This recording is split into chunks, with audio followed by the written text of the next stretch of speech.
Genios de todo el mundo se reúnen en un congreso sobre física teórica celebrado en Alemania.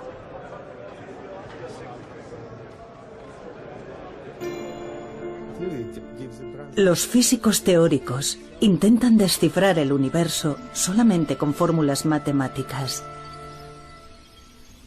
Ahora se enfrentan a la última gran pregunta que le queda a la raza humana. ¿Cómo comenzó el universo? Parece una pregunta desalentadora, pero en realidad los físicos ya saben dónde yace la respuesta. Son los lugares en los que nuestras ideas de espacio y tiempo se vienen abajo.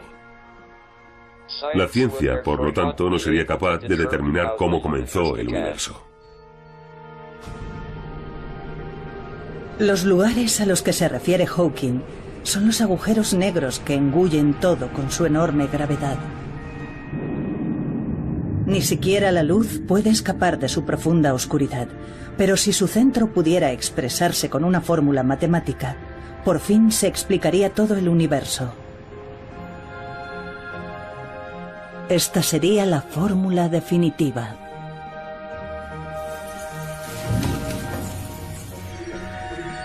Sin embargo, en la búsqueda de esta fórmula, los físicos se han topado con inimaginables obstáculos.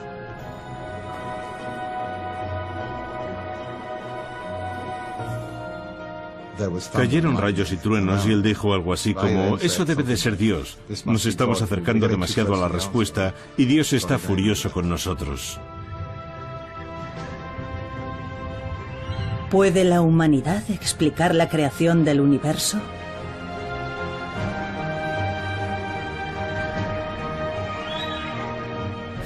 Armados solo con fórmulas, los físicos se han propuesto siempre metas muy ambiciosas. Esta es la historia de unos brillantes físicos y sus caminos recorridos a lo largo de un siglo. La fórmula definitiva.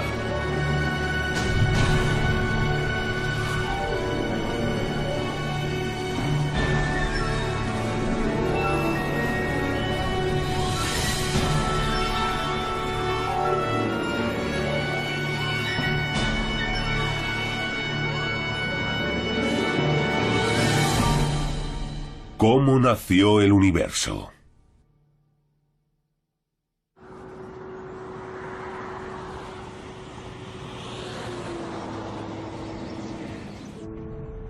Entre las montañas de Colorado, Estados Unidos, se encuentra un centro que sirve de inspiración a físicos del mundo entero y donde se reúnen todos los años.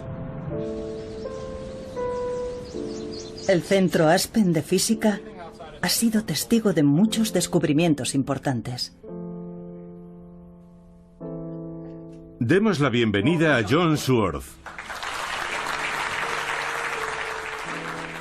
En 2012, para celebrar el 50º aniversario del centro, un distinguido físico fue invitado a pronunciar unas palabras. John Sworth es uno de los físicos que más cerca ha estado de descubrir la teoría definitiva. Nos topamos con un prometedor enfoque para llevar a cabo la idea de Einstein de una teoría unificada. Ya teníamos una teoría única sin ninguna arbitrariedad que se suponía que describía todas las fuerzas de la naturaleza. Sworth ideó una nueva teoría llamada teoría de supercuerdas. Describía un mundo, impensable anteriormente, de partículas elementales revoloteando como cuerdas temblorosas. Pero hablaremos de ello más adelante. Antes echemos un vistazo al lugar que animó a Sworth a emprender su viaje en busca de la fórmula definitiva.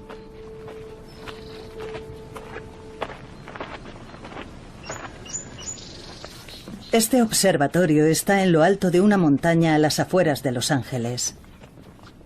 Es un lugar de gran importancia histórica que un día fue visitado por cierto físico. Esta es una fotografía de Einstein aquí arriba. Aquí se llevó a cabo un descubrimiento que revolucionaría el mundo de la física teórica. El universo se expande. Este fue un importante descubrimiento.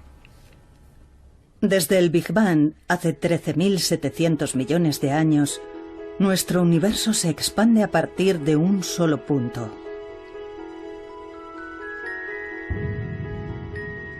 Los físicos han sido capaces de usar fórmulas para explicar todo lo que ocurrió en el mundo desde el segundo 10 elevado a la potencia menos 43 después del Big Bang. En otras palabras, el momento en sí en el que nació el universo continúa siendo un misterio.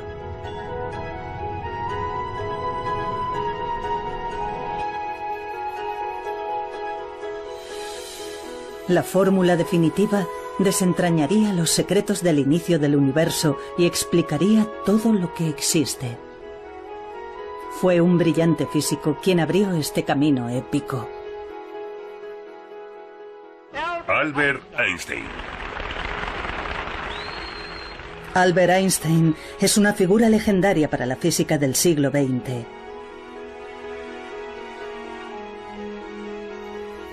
Se ganó un merecido lugar en la historia con su teoría de la relatividad general. En una era sin ordenadores gigantes, logró demostrar con precisión los movimientos del universo más distante. Había muchas esperanzas de que resolviera por fin el misterio del origen del universo. Esta es la fórmula de la teoría de la relatividad general. Puede parecer complicada, pero su significado es sorprendentemente sencillo. La parte izquierda de la fórmula representa la curvatura del espacio. La derecha contiene símbolos que representan masa y energía. En otras palabras, la fórmula explica que donde hay masa o energía, hay una distorsión del espacio. Pero aún resulta un poco difícil imaginarlo. Hagamos un modelo sencillo de la teoría de la gravedad de Einstein usando objetos cotidianos. Nos explica el concepto Joseph Polchinski, uno de los físicos que tratan de encontrar la fórmula definitiva. Necesitamos una tela, que será el espacio.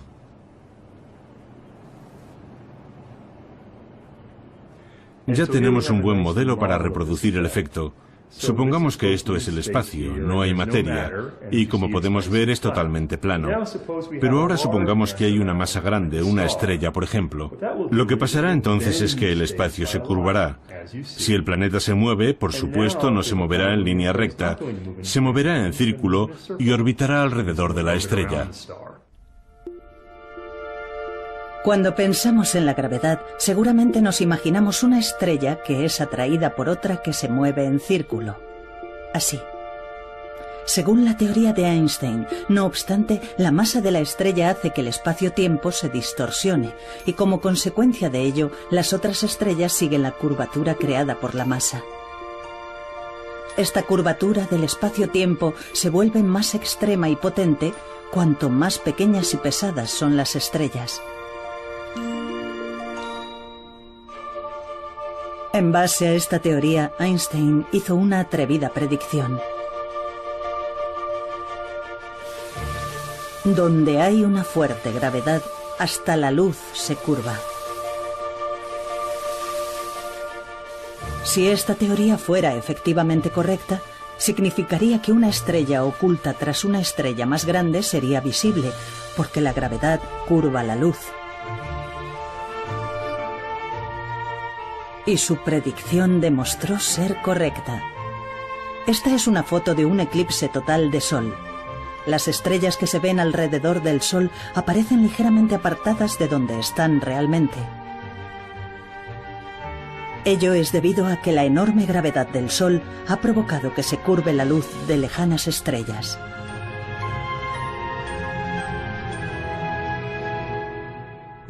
De alguna manera, existe una profunda conexión entre el hecho de que las ecuaciones matemáticas sean elegantes, utilicen muchos y modernos cálculos matemáticos, y el hecho de que entren en contacto con gran cantidad de problemas físicos diferentes.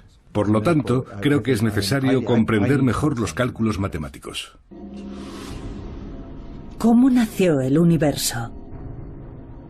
Se esperaba que la teoría general de la relatividad resolviera el mayor misterio que aún se le resiste a la humanidad, pero aún habría un obstáculo inesperado. Fue el eminente físico Stephen Hawking quien lo reveló.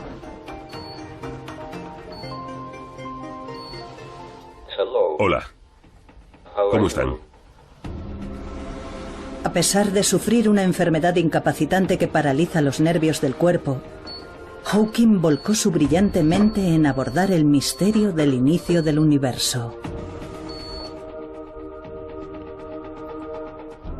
Hawking se ganó el aplauso del mundo científico por realizar un importante descubrimiento relacionado con el Big Bang que marcó el comienzo del universo. El universo se originó desde un único punto y continúa expandiéndose. Si volvemos atrás en el tiempo, podemos reconocer otro fenómeno similar. Es el fenómeno de los agujeros negros. Hawking demostró que el centro de los agujeros negros y el Big Bang eran matemáticamente lo mismo. Cuando explota una estrella enorme, se crea un agujero negro que se traga todo lo que lo rodea. Si el centro del agujero negro podía calcularse, el momento en que nació el universo también se podría explicar y analizar. Pero había un problema. Volvamos a la teoría de la relatividad general. Cuanto más pequeña y pesada es una estrella, mayor es la curvatura espacio-tiempo. Los agujeros negros, con su gravedad extrema, se hunden infinitamente hacia un solo punto. El problema era la profundidad infinita. Esta es la fórmula de los agujeros negros. Si extraemos su significado general, el resultado es algo parecido a esto. R es la distancia desde el centro de un agujero negro. Cuanto más nos acercamos al centro, mayor es la distorsión representada aquí por la letra D. No obstante, en el centro de un agujero negro, la distancia de R es 0, y por lo tanto el denominador se convierte en 0, de modo que el resultado sería infinito. Infinito significa que esta ecuación es imposible de calcular.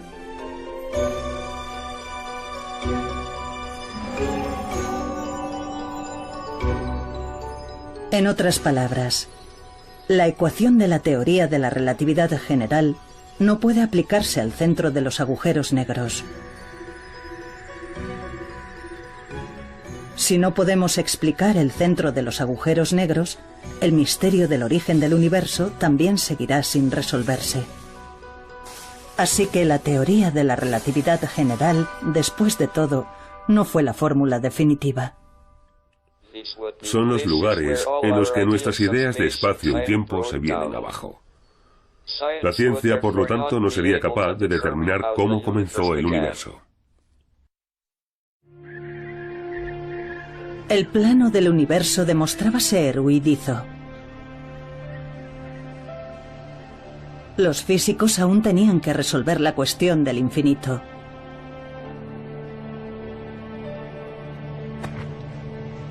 Entonces se les ocurrió una idea atrevida. ¿Por qué no combinar la teoría de la relatividad general con otra fórmula?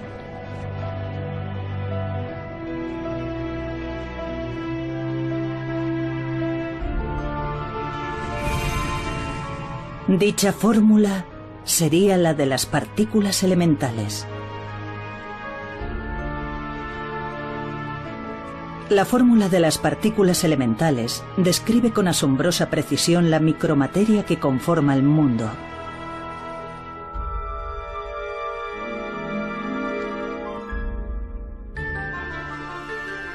Pero, ¿por qué combinar esta fórmula con la de la teoría de la relatividad general? El centro de un agujero negro es un único punto minúsculo infinitamente comprimido. Al incorporar la fórmula de las micropartículas elementales, se creyó que el problema del infinito se resolvería, y así el misterio del origen del universo se desvelaría por fin.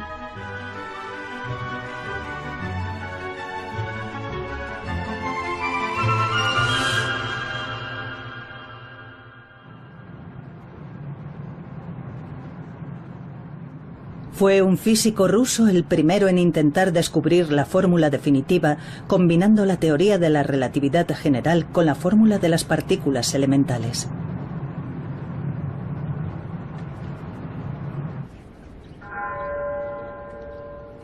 A las afueras de San Petersburgo hay un bosque apenas visitado por la gente. En él hay una lápida marcada por 2 balazos.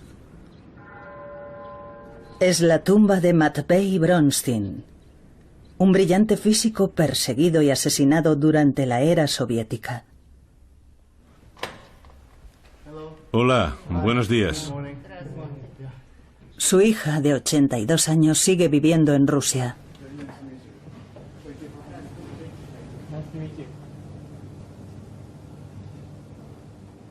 Bronstein murió a los 31 años. Su familia no fue informada de su fallecimiento hasta pasado más de medio siglo.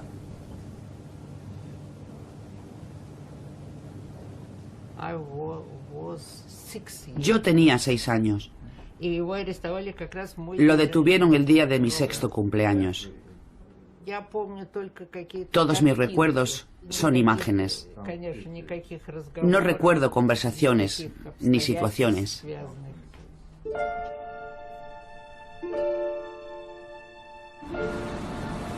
¿Qué suerte corrió Bronstein en su empeño por dar con la fórmula definitiva? Nació en el seno de una familia humilde y fue físico autodidacta.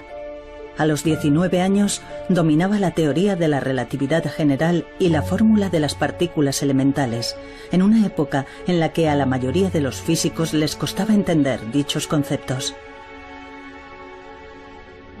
Bronstein quería desmitificar los agujeros negros, pero antes de poder calcular su centro, tenía que demostrar algo.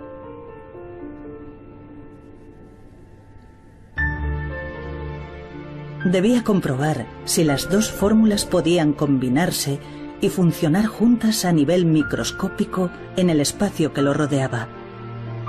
Tomó una sección de espacio, a una escala menor incluso que la de las partículas elementales, y calculó la gravedad que actuaba sobre ellas.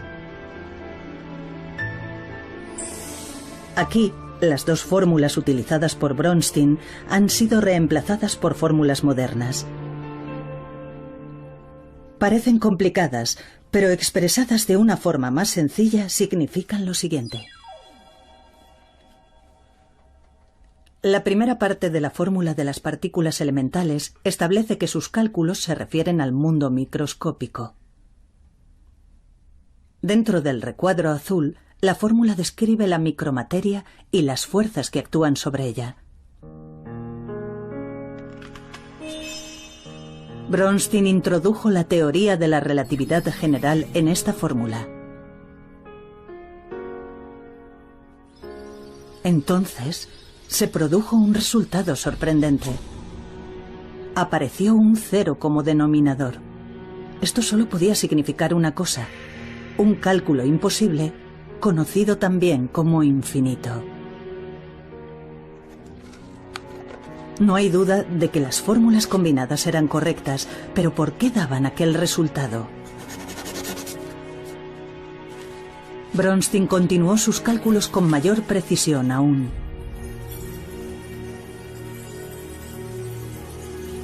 Pero, al final, solo obtuvo un número infinito de infinitos.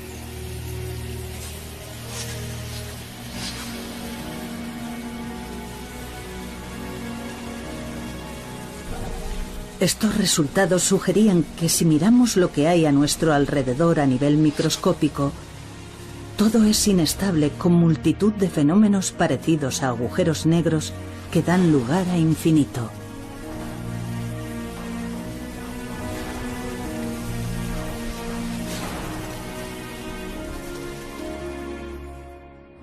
Las dos teorías físicas fundamentales no funcionan juntas. No hay ninguna solución a la vista. Es un acertijo. Con el problema del infinito sin resolver, Bronstein había sacado a la luz involuntariamente otro acertijo. Estamos rodeados por una inmensa cantidad de infinitos. Mientras tanto, en la Unión Soviética ocurrían terroríficos sucesos bajo el gobierno de Stalin. Se calcula que alrededor de 1 millón de intelectuales y ciudadanos fueron perseguidos implacablemente. Los científicos librepensadores eran el objetivo más evidente. No obstante, Bronstein permanecía ajeno a todo lo que ocurría en su entorno y seguía intentando solucionar el problema del infinito. ¿Por qué los resultados eran siempre infinito? Si los cálculos eran correctos, el espacio que nos rodea podía derrumbarse en cualquier momento.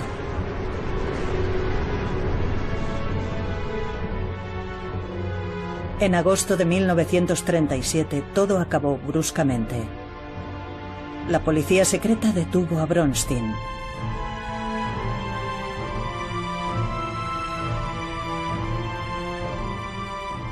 Fue fusilado de inmediato y enterrado en el bosque.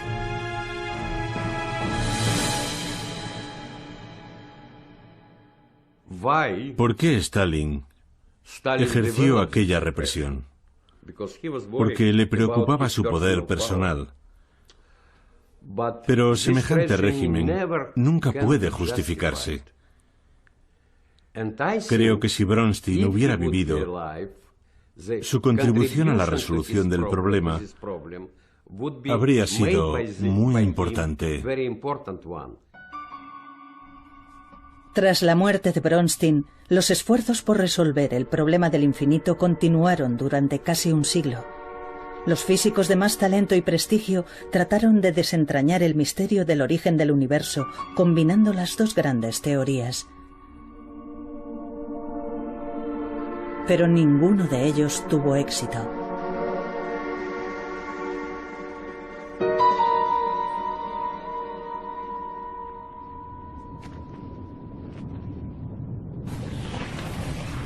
Un enorme pozo se abría ante aquellas mentes brillantes. Intentar solucionar el problema del infinito es desperdiciar tu vida. Eso era lo que pensaba la mayoría de los físicos cuando cesaban en su empeño por encontrar la fórmula definitiva.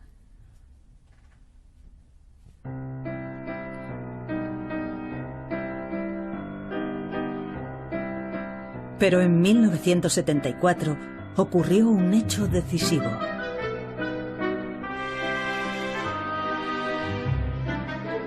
Se publicó un ensayo que aseguraba haber dado con la fórmula que resolvía el problema del infinito.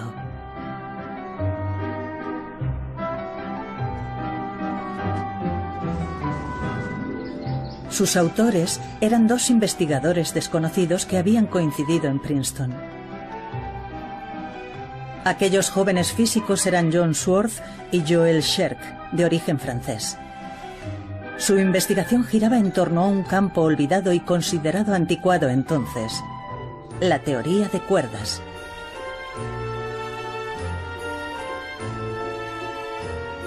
Tomemos como ejemplo las partículas elementales, las unidades de materia más pequeñas.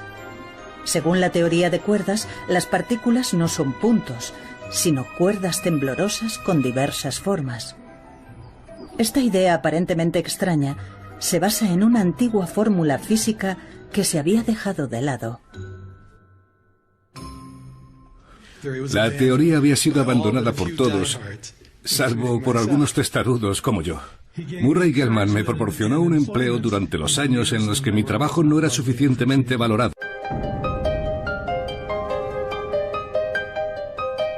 Les decía a los demás que creía en la protección de especies en peligro de extinción. Sin desalentarse, desarrollaron la teoría de cuerdas y propusieron una nueva teoría de supercuerdas. La fórmula que idearon logró resolver el problema del infinito, ahí donde la gran teoría de la relatividad general y la fórmula de las partículas elementales habían fracasado.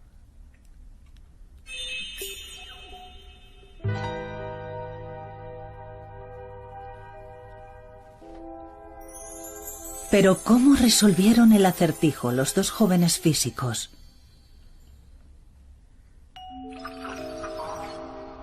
Esta es una fórmula que combina la teoría de la relatividad general y la fórmula de las partículas elementales. La parte que está dentro del recuadro expresa el hecho de que todas las partículas son puntos. Esto muestra la fuerza entre partículas que revolotean a nivel microscópico.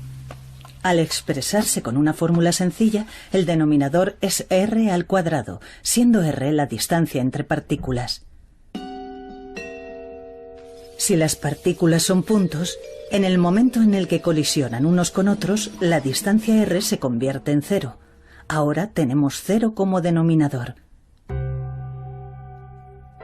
En otras palabras, el resultado es infinito cuando las partículas colisionan entre sí.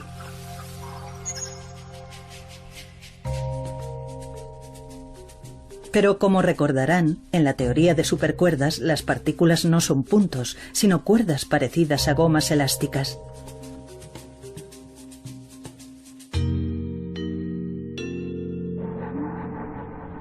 Si las partículas tienen forma de gomas elásticas, ocupan cierta cantidad de espacio, de modo que, aunque colisionen entre sí, nunca acabarán siendo más pequeñas que el grosor de la goma. Ni siquiera en el momento de la colisión, la distancia r se convierte en cero y, por lo tanto, no acabamos teniendo infinito como resultado de infinito.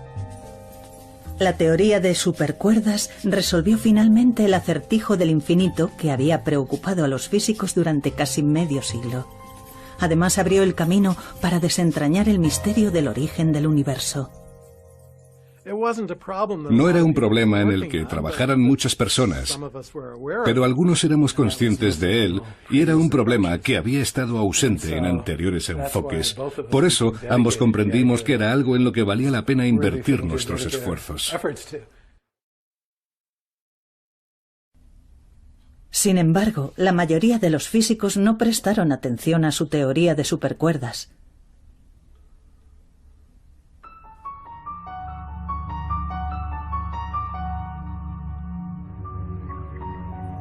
Desconfiaban de la teoría de supercuerdas. Para empezar, era demasiado diferente de la teoría de la relatividad general y de la fórmula de las partículas elementales.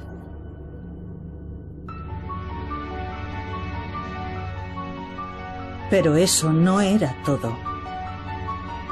Para que la teoría de supercuerdas fuera cierta, necesitaba no solo las 4 dimensiones del mundo que vemos a nuestro alrededor, altura, anchura, profundidad y tiempo, sino que requería nada menos que 10 dimensiones. Eso es, 10. Muchos físicos se mostraban escépticos al oír hablar de otras dimensiones. Nuestro espacio-tiempo tiene 3 espacios y una dimensión de tiempo. Por eso decimos que es un espacio-tiempo de 4 dimensiones. Pero en lugar de 4 tenía al menos 10 dimensiones. Había que hacer algo con respecto a aquellas 6 dimensiones superfluas. Así que perdí el interés en trabajar con más dimensiones. No me solucionaba nada. La teoría de supercuerdas no puede llamarse física. Aquellos que lleven a cabo tales investigaciones deben ser excluidos. Esas eran las opiniones que se escuchaban en aquella época. Sworth recibió frecuentes comentarios sarcásticos de un físico ganador del premio Nobel. Creo que veía con escepticismo el programa de la teoría de cuerdas. Pensaba que se alejaba demasiado de los experimentos y eso le molestaba. Me tomaba el pelo con ello. Me veía en un pasillo y me gritaba desde lejos: Sworth, ¿con cuántas dimensiones trabajas hoy?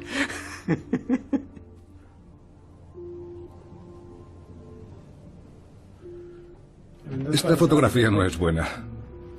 Es Joel. Sworth y Sherk siguieron atravesando momentos difíciles.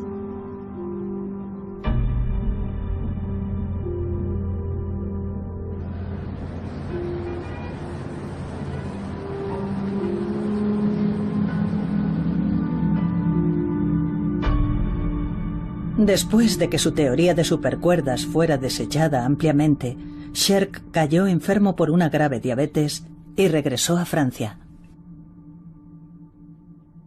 ¿Por qué 10 dimensiones? ¿Y dónde estaban aquellas otras dimensiones invisibles?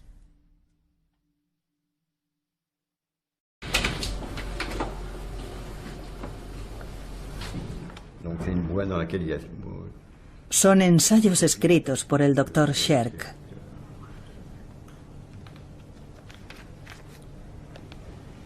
Se dice que Sherk se volcó obsesivamente en la investigación de otras dimensiones.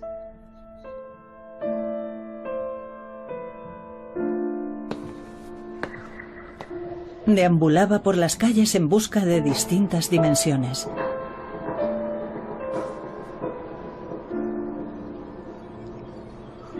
Se convirtió en un apasionado budista y se entregó a la meditación.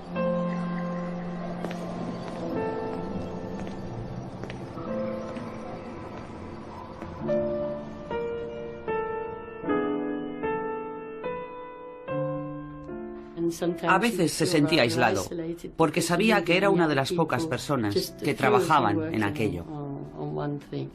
Eso en ocasiones le resultaba frustrante, porque la gente opinaba. A la gente no le convencía lo que estaba haciendo, y eso le frustraba. La vida de Sherk llegó a su fin cuando tenía 34 años. En su dormitorio se hallaron pruebas de que se había inyectado una enorme dosis de su medicación contra la diabetes. Joel Sherk era una persona notable y tenía una creatividad extraordinaria. Mientras trabajó conmigo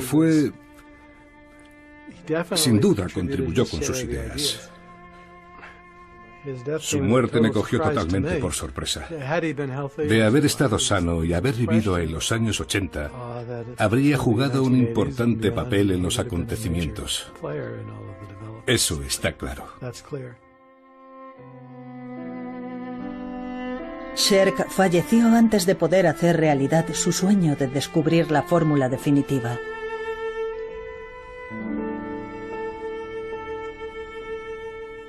Sworth, en solitario, continuó persiguiendo la meta que su amigo no logró alcanzar. Mientras otros físicos consiguieron prestigio a través de llamativos logros, él siguió centrado en la teoría de supercuerdas.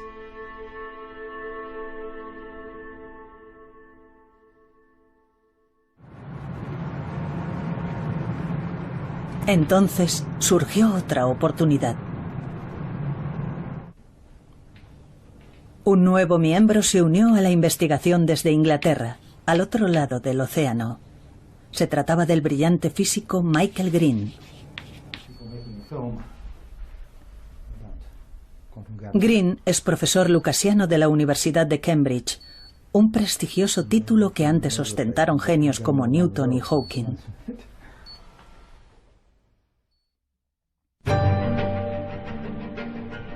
Sworth y Green decidieron enfocar la pregunta de las dimensiones de la siguiente manera. Nunca había habido ninguna prueba matemática de que solo hubiera 4 dimensiones en el universo. Si la fórmula decía que eran 10 dimensiones, tal vez fueran las creencias ampliamente extendidas las que estaban equivocadas. Los dos físicos decidieron una vez más probar que la fórmula de la teoría de supercuerdas merecía ser la fórmula definitiva. Necesitaban demostrar que la teoría de la relatividad general y la fórmula de las partículas elementales podían hallarse dentro de la fórmula de la teoría de supercuerdas.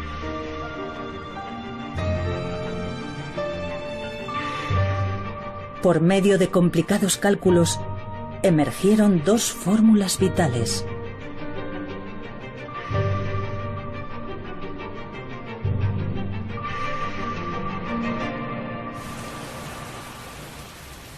Cuando estaban realizando los últimos cálculos para asegurarse de que no había contradicciones en la fórmula, se toparon con algo extraño.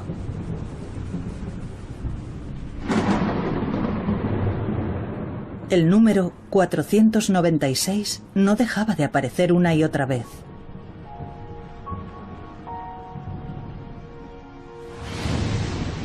...496 es lo que se conoce como un número perfecto y ya era venerado por los antiguos griegos que lo relacionaban con la creación del mundo.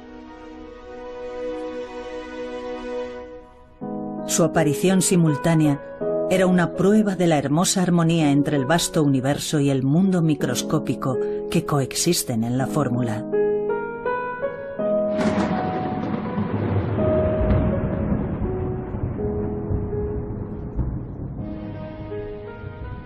Era 496.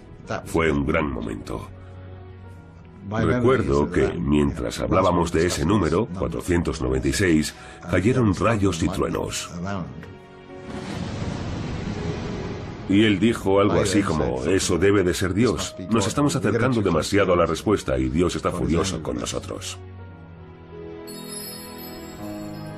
Al mismo tiempo que apareció el número 496, consiguieron combinar la teoría de la relatividad general y la fórmula de las partículas elementales sin ninguna contradicción.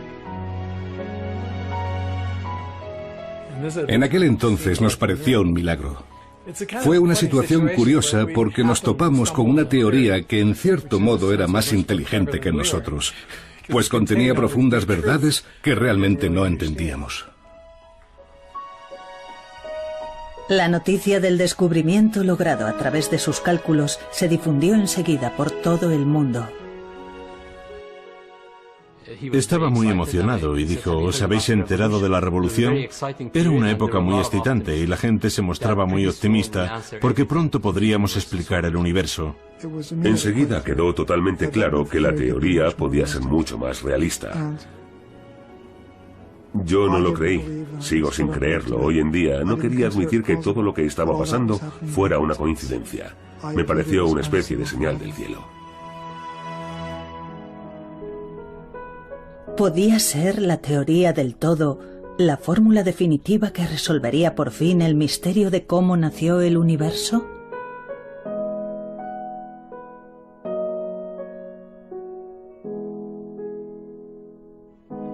Físicos de todo el mundo se pusieron manos a la obra y empezaron a investigar la teoría de supercuerdas. De repente, la teoría de supercuerdas se encontró en la vanguardia de la física.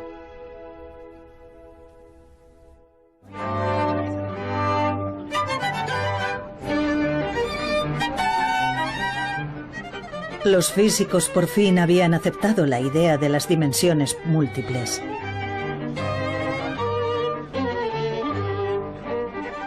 Pero ¿dónde existían aquellas dimensiones en el mundo?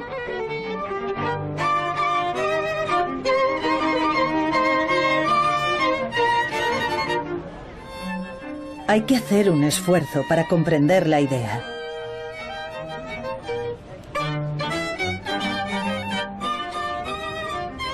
Joseph Polchinski, que antes nos explicó la teoría de la relatividad general, nos explica ahora el concepto de las dimensiones múltiples.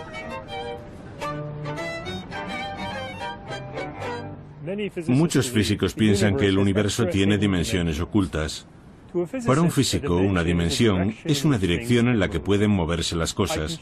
Podemos verlo con esta cuerda floja, por ejemplo.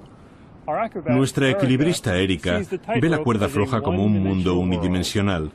Solo puede moverse hacia adelante y hacia atrás. Para esta mariquita, que es mucho más pequeña, la cuerda es bidimensional. La mariquita puede moverse a lo largo de la cuerda o alrededor de ella. Como dice Polchinski, la cuerda es bidimensional para la mariquita. En otras palabras, al centrar nuestra atención en escalas más pequeñas, comenzamos a ver dimensiones anteriormente ocultas. Pero ¿dónde podemos encontrar ese mundo de 10 dimensiones descrito en la teoría de supercuerdas? Existe en el mundo microscópico. Un mundo tan microscópico que es la trillonésima parte de la trillonésima parte de un átomo. Estos objetos de forma extraña son lo que los físicos consideraban parte de esas otras dimensiones. Como las dimensiones están ocultas a nivel ultramicroscópico, normalmente son invisibles al ojo humano.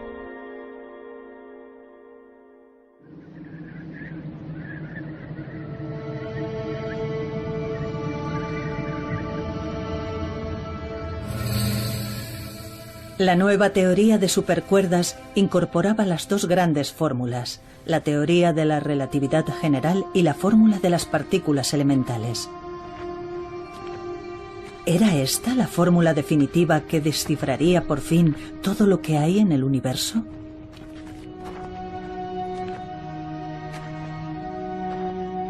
Pero no obstante, había una sensación de incertidumbre en el todavía arduo camino que quedaba por delante.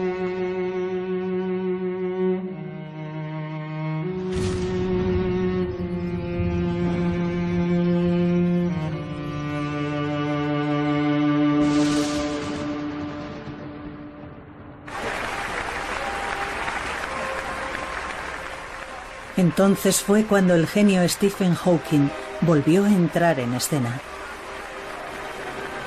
Él fue quien planteó a los físicos el problema del infinito en relación con los agujeros negros. ¿Tenía la teoría de supercuerdas lo que hacía falta para ser la fórmula definitiva?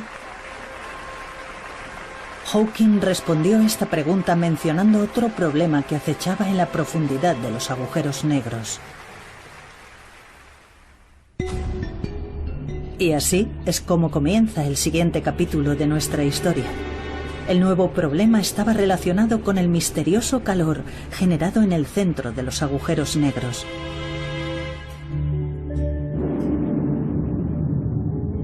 Como recordarán, en el centro de los agujeros negros hay puntos comprimidos hasta una densidad infinita. Debería ser imposible que hubiera movimiento ahí. Si las partículas elementales no se pueden mover, ¿cómo puede generarse calor? Esto se conoció como la paradoja de la pérdida de información de Hawking y se convertiría en un nuevo obstáculo para los físicos. Se mostraba muy escéptico hacia la teoría de cuerdas, pero sus argumentos parecían bastante buenos, así que era muy difícil averiguar en qué se había equivocado. Sin embargo, muchos creíamos que tenía que haber algún error, aunque no fuera evidente. Aquí es donde aparece un nuevo héroe.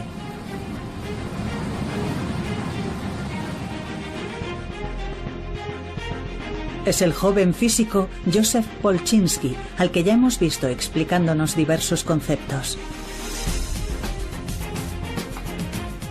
Polchinski logró seguir desarrollando la teoría de supercuerdas.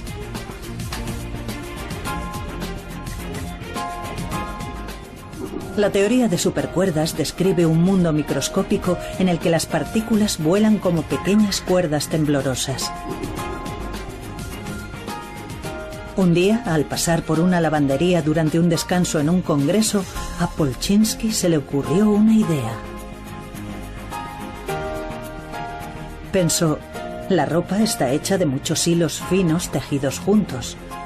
De forma parecida, las partículas a nivel microscópico quizá no sean cuerdas individuales, sino manojos de cuerdas. Lo realmente interesante es lo que pasa cuando tienes muchas de estas juntas. Solo unas cuantas y luego más y más.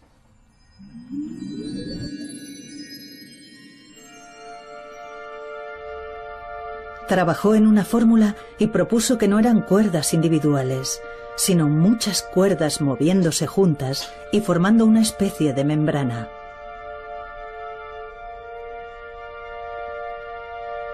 Los hallazgos de Polchinski hicieron que físicos de todo el mundo trabajasen en cálculos para identificar el calor en el interior de los agujeros negros. Finalmente, con la incorporación de una nueva fórmula que describe el fenómeno de la membrana, la teoría de supercuerdas se utilizó con éxito para calcular el calor dentro de los agujeros negros. Se creía que en el corazón de los agujeros negros las partículas eran comprimidas hasta el infinito y no se podían mover. Pero en el corazón de los agujeros también podía haber dimensiones múltiples. En dichas dimensiones, las cuerdas se tejen juntas formando membranas que se mueven y generan calor. Creo que la paradoja de la pérdida de información de Hawking es uno de los grandes experimentos de la historia de la ciencia. Si no hubiera defendido con tanta vehemencia que la paradoja existía, puede que la gente no le hubiera prestado la atención que se merecía. En 2004, Hawking tomó la valiente decisión de convocar un congreso en el que reconoció que estaba equivocado.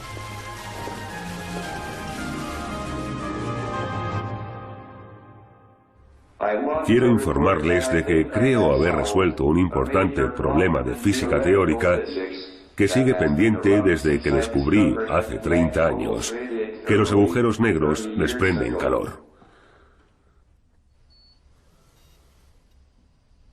Mi ensayo sobre la pérdida de información de los agujeros negros provocó 25 años de discusiones en las que hemos aprendido mucho. Estoy encantado de que hayamos descubierto ahora que la información no se pierde. La historia lo demostrará. Hemos avanzado mucho y es posible que falte poco para descubrir la teoría definitiva.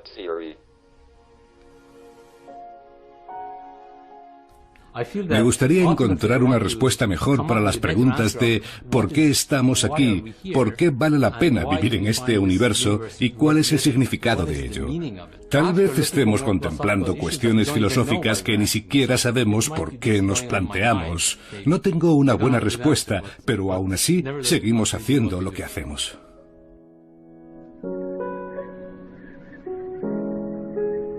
La paradoja de Hawking se superó y se había desarrollado una nueva teoría de supercuerdas.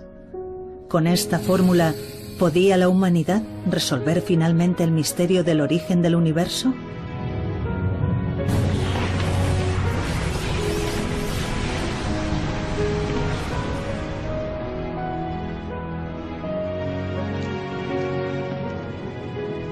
En el largo camino en busca de la fórmula definitiva,